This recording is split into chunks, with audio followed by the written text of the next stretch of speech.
We have many important people from the Albanian American community. ELIOT is here, representing the National Albanian American Caucus. We have members of the New York City Council, June Iceland and Stanley Michaels, who join us today, who have been very, very supportive in terms of human rights for Kosovo. I spoke on the floor of the House this morning, and I said that the killing in Kosovo must stop. The ethnic cleansing and the genocide must stop. I showed a picture of an Albanian baby who was murdered by Milosevic's henchmen, and the caption said that his mother will never have to see him this way because they killed her too. It is unbelievable that in 1999 we are still talking about genocide and ethnic cleansing on the continent of Europe. And I want to announce that I am in full support of the President's policies towards Kosovo. And let me just say, I say Kosovo with an A, because 92% of the people that live there are ethnic Albanians, and they call it Kosovo. And if that's what they call it, that's what I call it. We have seen for many, many years Serb oppression against the ethnic Albanians in Kosovo. But in the past year, this oppression has intensified. And we have seen the wanton killing of innocent men, women, and children, unarmed civilians, who are just being massacred, reminiscent of what went on during the Nazi era on the continent of Europe in the 1940s. This Congress, 2 weeks ago, supported a resolution supporting the deployment of United States troops as part of a NATO contingent force in Kosovo. And just yesterday, the United States Senate went on record as supporting bombing strikes. Now, bombing is a last resort, and I support the bombing strikes. And it is a last resort only because Slobodan Milosevic, the butcher of Kosovo, has revolts and desires, because the Albanians want independence. And by the way, I am a supporter of independence for Kosovo, because I believe that once the former Yugoslavia broke up several years ago, the other ethnic groups in the former Yugoslavia were entitled and were granted a self-determination and independence. The Croats, the Slovenians, the Bosnians, the Macedonians, all part of the former Yugoslavia, opted for independence. And if they were entitled to have self-determination, I believe the same thing should be true of the Kosovo Albanians. They are entitled to self-determination. The Albanians signed on because they believe in peace. Unfortunately, Mr. Milosevic does not. And let me say, the Serbian people are the ones who are suffering under this brutal tyrant's dictatorship. And so, Milosevic, time and time again, was given a chance to sign on and has absolutely refused. It still may not be too late. He still may have a chance to sign on to this agreement, allowing NATO troops on the ground. But if he doesn't, the bombs surely will fall, and it is imminent. And the suffering of his people will be no one's fault but Slobodan Milosevic's. We cannot allow genocide and ethnic cleansing, and it must stop. And what NATO is doing now is saying that it will not allow ethnic cleansing. Now, NATO obviously is the North Atlantic Treaty Organization, and it's concerned with Europe and the North Atlantic. And that's why it is absolutely appropriate for NATO to become involved, because again, this is genocide on the face of Europe. Now, I want to answer one thing, and I'm going to turn over to my colleagues. For people who say this is not in America's interests, vital interests, I say it absolutely is. First of all, as the leader of the free world, it's in our interest to make sure that ethnic cleansing and genocide ends. Secondly, if we do nothing now, we will see a wider war in the Balkans, which will ultimately suck in America's allies, Turkey, Greece, and our new ally, Hungary, as well as other nations, Albania, Macedonia, Bulgaria. So to act now would be to continue the genocide and ultimately would lead to a larger scale war. So it is in America's vital interest to act now. All Americans must come together for a number of reasons. One, this is clearly in our national interest, as Congressman Engel pointed out. Secondly, it's important for the credibility of NATO. Thirdly, and most importantly, we're talking about the protection of the most basic human rights of the Albanian Kosovars. I've been in Pristina with Congressman Engel. I've seen the police state tactics of the Serbs. There's absolutely no doubt that the genocide that's being carried out must be condemned. It must be stopped. No one wants to resort to war. No one wants to resort to airstrikes. But the fact is there is no alternative. To stand back and do nothing, to allow this genocide to go on, would be a terrible, terrible violation of the most fundamental human rights. It would also cause a much greater conflagration in the future. As Congressman Engel pointed out, we're talking about many countries that are involved here. This certainly can and likely will spill over if it's not stopped now. But ultimately, we're talking about defending human rights, the liberty, the freedom of the Kosovars. And I think hopefully the Serbian people will realize that Milosevic has led them down a terrible path of destruction. And hopefully that if he doesn't come to his senses, the Serbian people will come to their senses and depose him. You know, there were demonstrations for well over a year in the streets of Belgrade in opposition to Milosevic's rule. Unfortunately, he's been able to outmaneuver the opposition. I think it's important for the American people to realize that there are good guys and bad guys in this conflict. And this is not a civil war that can be or should be confined within the borders of Yugoslavia, nor is this the occupation of a territory. It was the brutal repression of a people. The Kosovo Albanians have not looked for trouble. All they have wanted to do was to raise their families, to earn a living, and to have some semblance of control over their lives and their communities. After World War II, Kosovo should have been combined with Albania, but because Russia requested of President Truman, to appease Russia at the time, who had been an ally, let Russia put Kosovo within the Yugoslav Confederation there, and they didn't belong there. And it was only because of this battle that occurred in the 14th century that the Serbians insisted. But it was not a natural alliance. Nevertheless, Kosovo was a peaceful place under Tito. These are not warring people. And in fact, when they had an opportunity to have a democratic election, they elected a pacifist. Ibrahim Rugova is a pacifist. He's a poet, a philosopher. He was their elected leader. And for years, when Slobodan Milosevic came down and used Kosovo to rise to power. Any peace agreement cannot work without the deployment of NATO troops on the ground. That is a given. Milosevic has violated every agreement that he's ever signed. Back in October, he signed an agreement with Richard Holbrooke, who came out. He violated every aspect of that agreement. He was supposed to have troops leave Kosovo, and he didn't have that. He was supposed to have a cap on the police. He increased the amount of police. The oppression, the repression continued. We've seen the summary execution of unarmed civilians, men, women, and children. So you cannot believe him. So the only thing that will keep the peace, that will keep him honest. And it is not just we, the United States. It is NATO acting. We would only put 15 on the ground. The reason why we're using air power is because we have such vast superiority. But air power is needed today. NATO is needed, and the U.S. leadership of NATO is needed. We are doing the right thing. It is a principled thing. It is a moral thing. And it is a thing that is directly in our interest. We need security and stability in Europe. And if we don't act now, we will not have security and stability. We will empower every thug like Milosevic that is waiting out there, hoping that the United States will be enfeebled by people wanting not to get involved, by their isolationist tendencies, hoping the United States is not as powerful as they know it can be, is not as principled. We empower Milosevic, we empower all the thugs around the world who would like to be little despots. We can't let that happen. And just as the way people are wrong when they try to portray this as a civil war, this is not a civil war. This is a war against a people. It's a war against the ethnic Albanians, whether it's because of their religion, whether it's because of their ethnicity. It is a war against these people. Now, for many, many years, there was an elections by the Kosovo Albanians and elected Dr. Ibrahim Rugova as their leader. And for many years, there was not any improvement on the ground.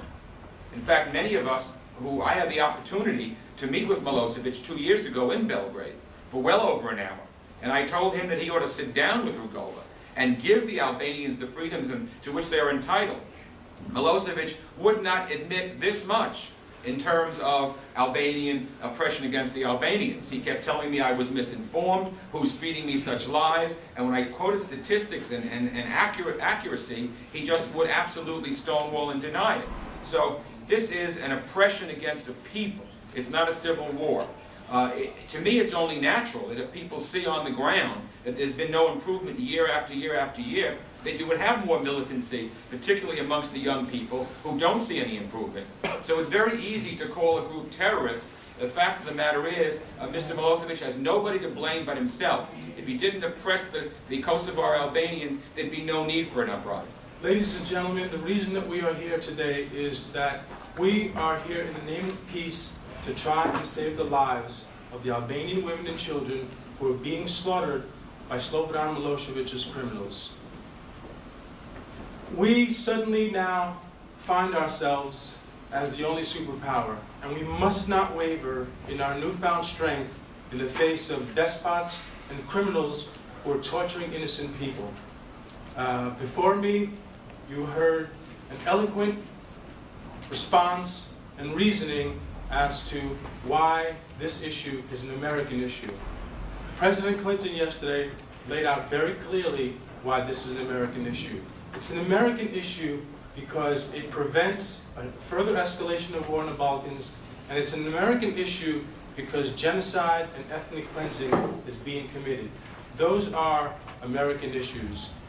In our Constitution, it clearly states that our way of life, our democratic way of life, is life, liberty, and the pursuit of happiness, regardless of race, color, or creed.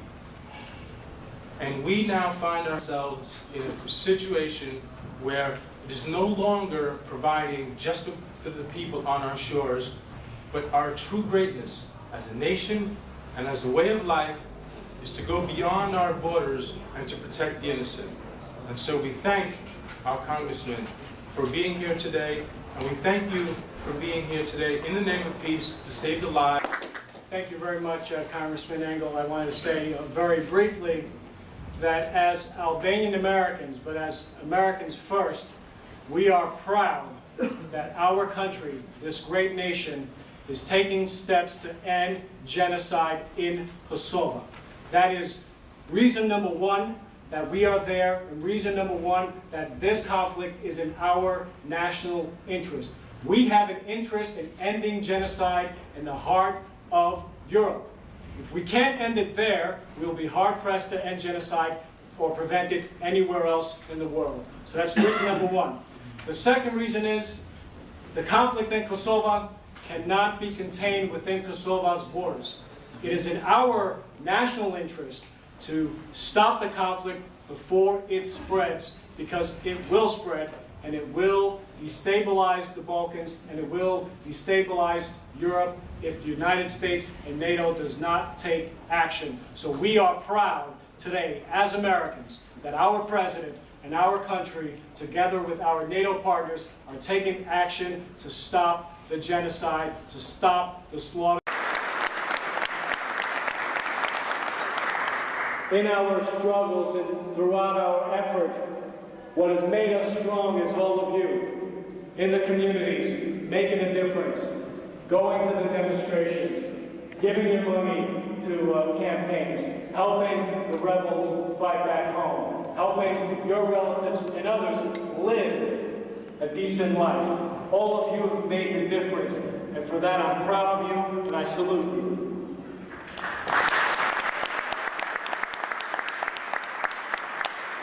As an organization, what we've tried to do is be of service to your community, to our communities. Our organization is here to serve you. We work for you, not the other way around. But in addition to us and what we do in Washington, the more important work really is done here in the United States Congress. And we have been very fortunate to have lots of friends in the U.S. Congress, people who have stood by us, who have worked for us, who have worked with us, who have made a difference for Albanian freedom, who continue to fight the fight. And for them, we are thankful.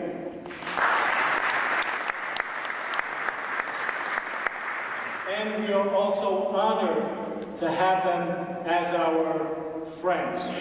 Tonight, we are honored to have members of Congress join us for this, I think, historic dinner. The first friend who has come to join us is a member of Congress from the state of New York. She represents a lot of people in this room. She has traveled to the Balkans. She was in Rambouillet a few weeks ago, meeting with the American delegation, meeting with the Albanian delegation, making the case for a referendum on independence, making the case for airstrikes on Serb targets. I want to introduce to you the Congresswoman from the great state of New York, Sue Kelly.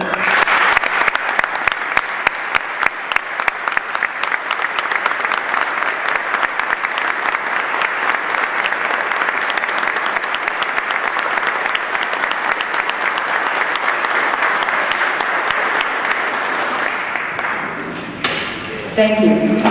I'm really happy to see so many of you here doing work that is absolutely necessary. I thank the leader. I also want to thank Harry Bajraktari. I want to thank Avi and several other people that were with me in Rambouillet as we sat there trying to talk, trying to get some sense into hopefully trying to reach the Serbs, even if we did it only through public relations. Because this is so important for every one of us in this room. What you are doing here today, what you have done by meeting with your congressman, is an educational job that must be done. I can stand here and tell you that I am one of the people in Congress who believes very strongly that we must support your efforts. But there are people in Congress who do not believe that. There are people in Congress who do not believe that we should put planes there. We do not believe that we should be bombing even as I speak. There are people in Congress who would like to stop the conflict, but they want to have it a nice, clean stop without any American involvement, thank you. That can't happen. If America is going to continue to be the leader of the united world, as I believe we are, if we are going to lead the world, we must go ahead and do the jobs that are necessary, whether we like them or not. And this is one, I don't believe anyone really wants to put any of our sons and daughters, our husbands and our wives, in front of a gun. But you've been doing it. And now we're doing it to support you. Because it must be done. We must stop a madman. We must stop a murderer. And the only way I know how to do it at this point is to do exactly what our president has finally decided to do. He should have done it 4 years ago in my estimation, but quite frankly, he's doing it now, and that's good. What we need from you in Congress is for you to continue your educational efforts. People have not known about the Balkans. They've not focused on the Balkan area. They need to know about Kosovo. They need to understand history. Many people have said to me, oh, but it's a part of Serbia. They don't understand the history of the Kosovo people. It's up to you to teach the members of Congress. You've done a wonderful job so far, but I encourage you to continue to do that. Please, please, talk to your congressmen. Please reach ones that you don't even know but are in neighboring states. The more you do, the better off it is for all of you and all of we who support you in Congress. And I want to tell you, the Albanian American Council has done a fabulous job. Yesterday, Senator Joe Lieberman of Connecticut, and many of you know, came over to me on the floor of the Senate last night. He said, I heard what you had to say down at the White House. He said, I think it makes a lot of sense. And so this is just beginning. I know for a lot of you who follow these issues carefully, it's been going on a long time already. But for many people here in Congress, a focus on this issue, and for the American people, a focus on this issue is just beginning. And so I want you to know that as far as my one voice is concerned, this is what I think ought to be done. I'm glad that this is your view as well. And we're going to stick with this policy as long as we can and try to lead the administration in the right direction to achieve a just and fair settlement of this dispute. So I thank you very much for the warm reception and look forward to working with you. Young man, how are you?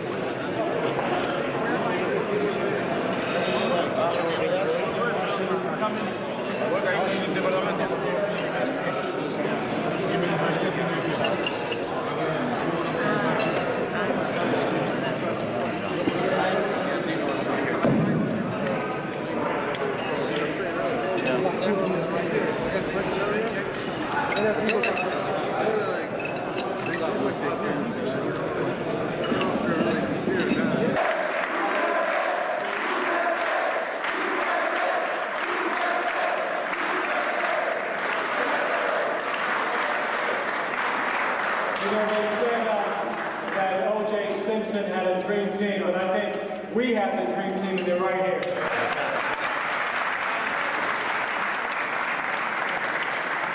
I want to introduce to you someone who's been our best friend in the U.S. Congress, someone who's worked with us and for us day in, day out to make a difference for the people of Kosovo and Albanians wherever they live in this country and throughout the Balkans. I know that there's going to be a vote over on the House side fairly quickly, so let me introduce to you first Congressman ELIOT Engel.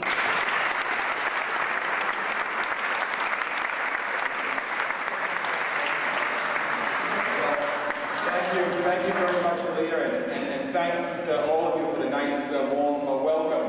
I'm sure my colleagues, Pete King and Joe Crowley, feel the same way, that we wish when we went to our districts we got some. I want to just very briefly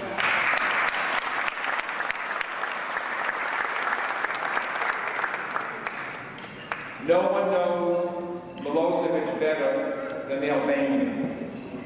And they know that he's not a man to be trusted, that he breaks every promise he makes, he lies to your face, and he is the worst thing going, not only for the Albanian people, but for his own people. He keeps his own people in misery. He manipulates nationalism. That's how he stays in power. But I think this time he outsmarted himself. And President Clinton is to be commended for his brave and courageous actions in Kosovo.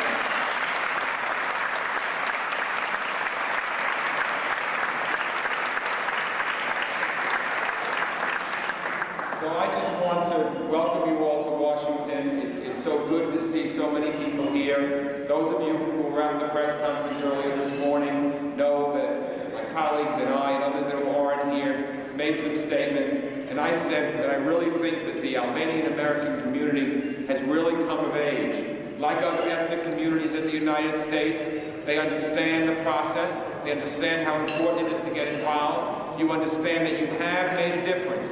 You have made a difference. We are here, and we have the votes, and we can carry the fight on the House floor. But if we didn't have all of you behind us, every step of the way, believe me, it would be an impossible job. So you have made the difference. I want to commend you. Again, I'm delighted that the National Albanian American Council is doing so well. You'll always have my support. And let me just conclude by saying we want an independent and free Kosovo. We want a war.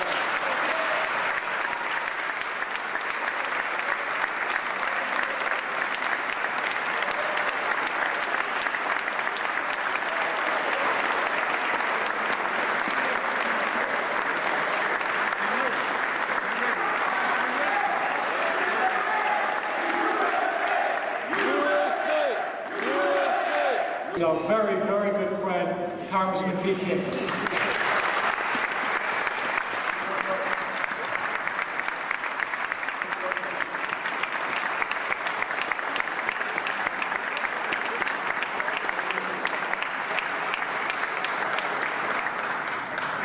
I want to join with Elliot and Jim Moran and Joe Crowley and thanking all of you for being here tonight, for giving us the opportunity to be with you on this truly historic day when the United States is standing up against its aggression, against genocide, for self-determination, and for the people of Kosovo. This is a very, very historic day because finally the United States has realized what must be done if You cannot negotiate with Milosevic.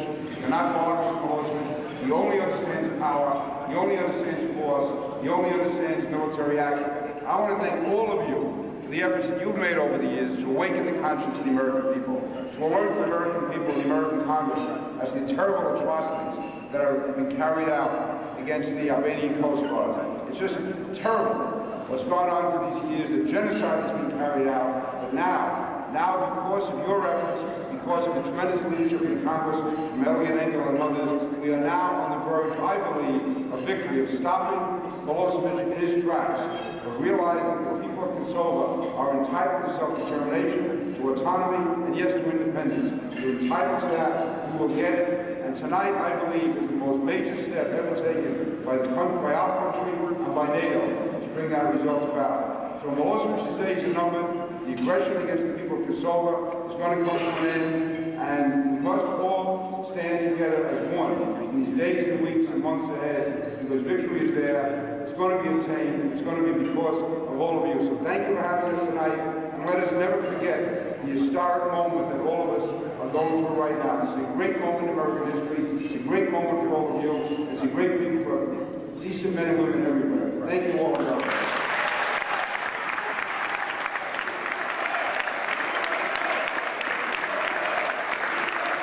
Our good friend, Joe Crow.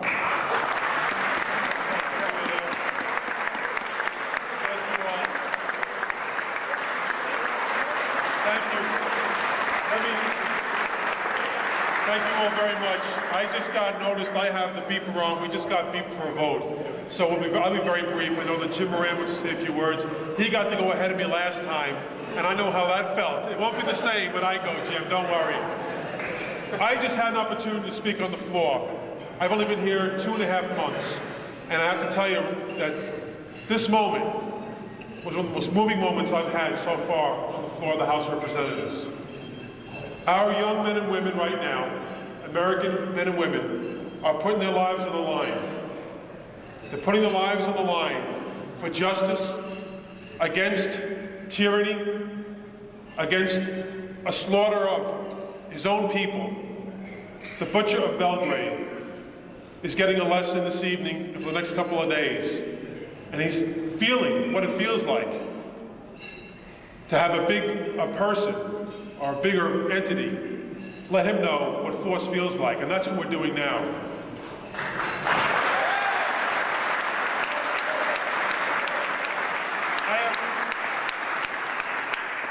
I have just a short moment here. I just want to let you know that it has been a pleasure for me to work with my colleagues, ELIOT ENGEL, Peter King, Jim Moran, and others, Aliyah Zerker, with all the members from the Albanian community who have helped to bring this issue to the forefront. My colleagues did it in former Congresses. I'm only happy to be here now to share in that education process. I dare say that a month ago, the people of America knew very little about Kosovo and where it was. I can tell you right now, people know where it is. And the American people are beginning to understand why we have to have a presence in that part of the world. Not only for human rights purposes, but for America's purposes as well. Our own security is at risk. The security of the world is at risk. And our men and women, I want you to keep this in mind tonight. Before you go to bed tonight, say an extra prayer for our men and women, for all the NATO forces that are putting their lives on the line this evening. So that the Albanian community in Kosovo will be free in the near future. Thank you all, and God bless.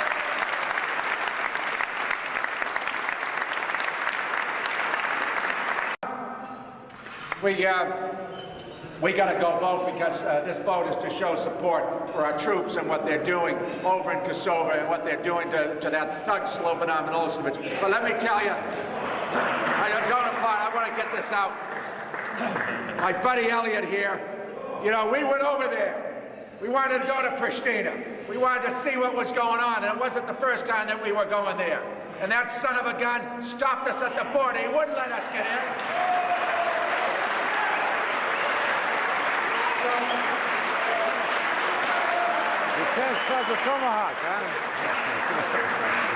So we're getting in now, I'll tell you. You don't stop us, and you don't stop the cause of freedom and democracy and the respect for human rights, and you go there.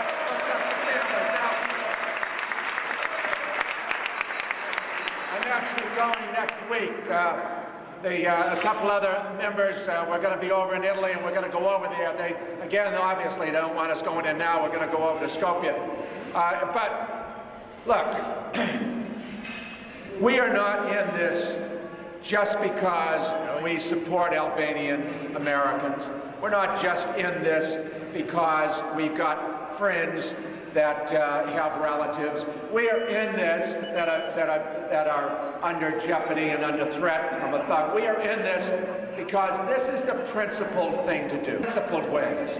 Just quickly, you know, Franklin Roosevelt once told Winston Churchill after World War II that after we wasted so many American lives and billions of dollars, I'll be damned if I'm going to let the colonial powers take over where the fascists left. I want to thank all of you for coming today.